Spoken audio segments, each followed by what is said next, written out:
Hello, good morning to all of you. Today I start the next topic in chapter agriculture.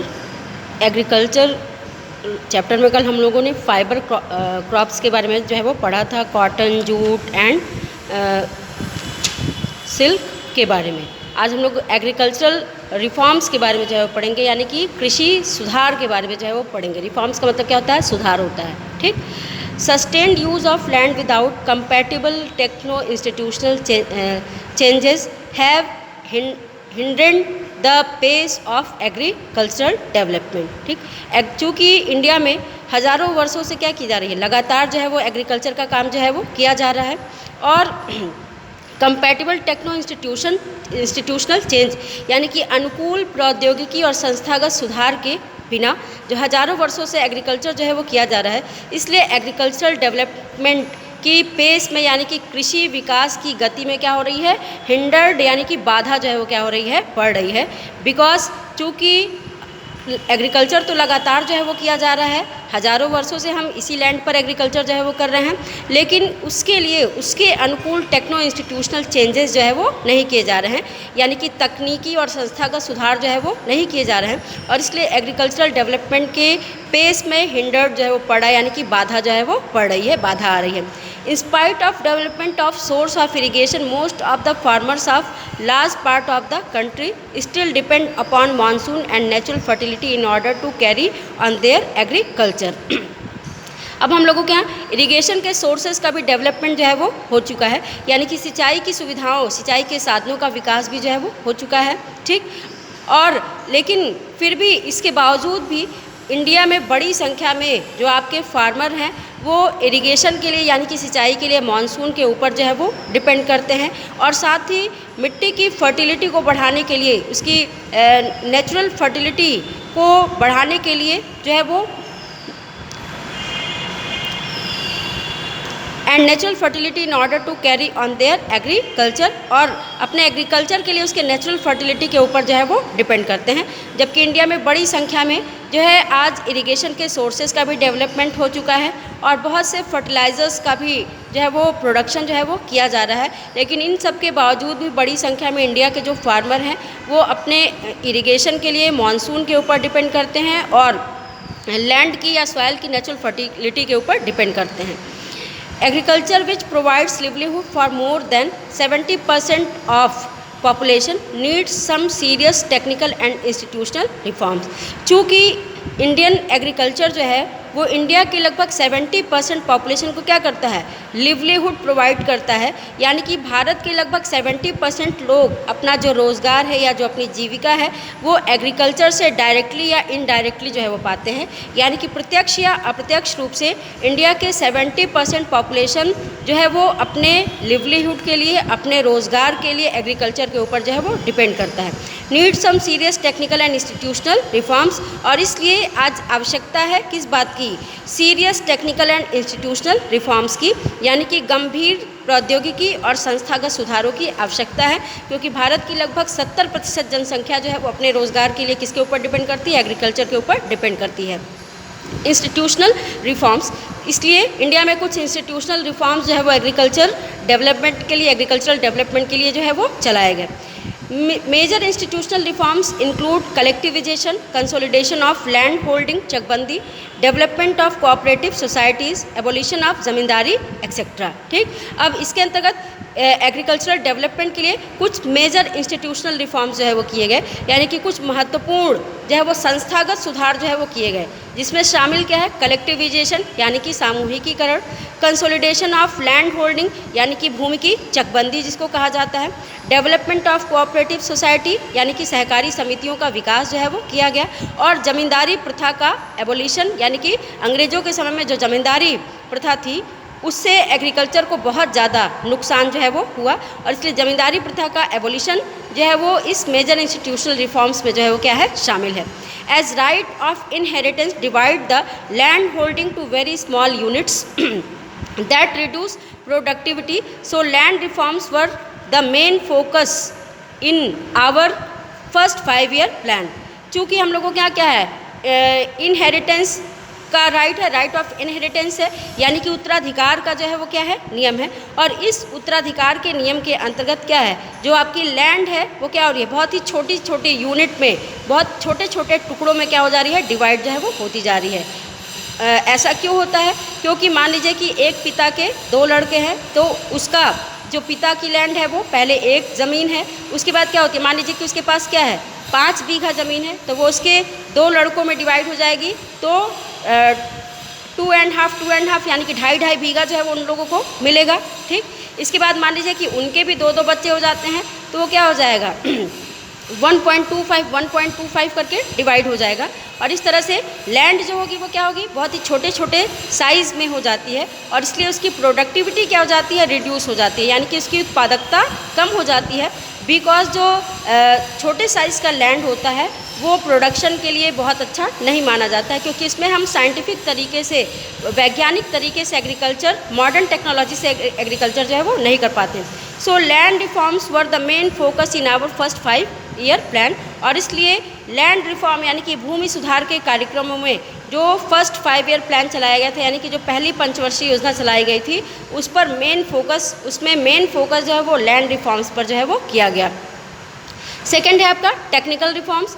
The laws of the land reforms were enacted but their implementation was lacking somewhere. ठीक, अब land reforms के programme जो है वो चला दिए गए, लेकिन इनको इम्प्लीमेंट करने में, लागू करने में कई जगहों पर जो है वो ढील जो है वो दी गई, उस पर बहुत सारी क्या हो गई, कमियां जो हैं वो थीं।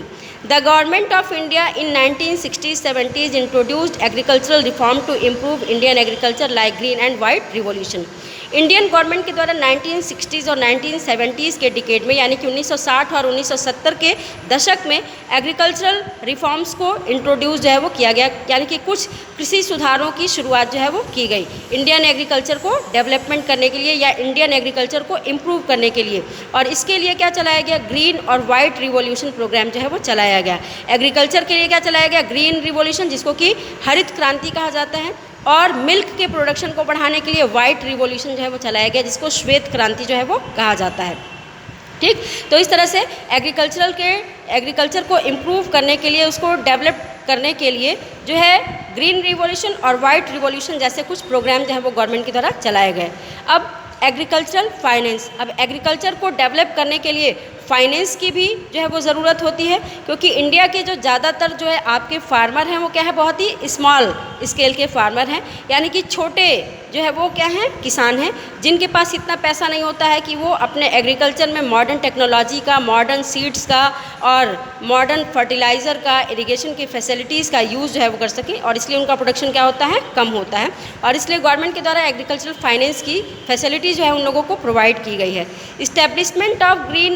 Establishment of Gramin banks, cooperative societies and banks for providing loan facilities to the farmers as lower rate of interest. इसके लिए गवर्नमेंट के द्वारा ग्रामीण बैंकों को इस्टेब्लिश जो है वो किया गया है। कोऑपरेटिव सोसाइटी यानी कि सहकारी समितियों की स्थापना जो है वो की गई है।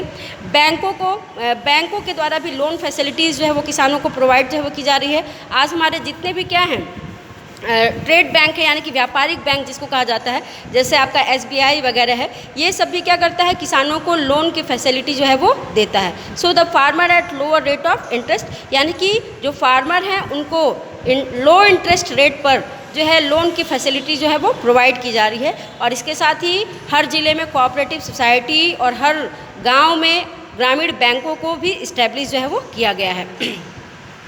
इसके बाद है आपका लैंड डेवलपमेंट प्रोग्राम, यानी कि भूमि विकास के कार्यक्रम।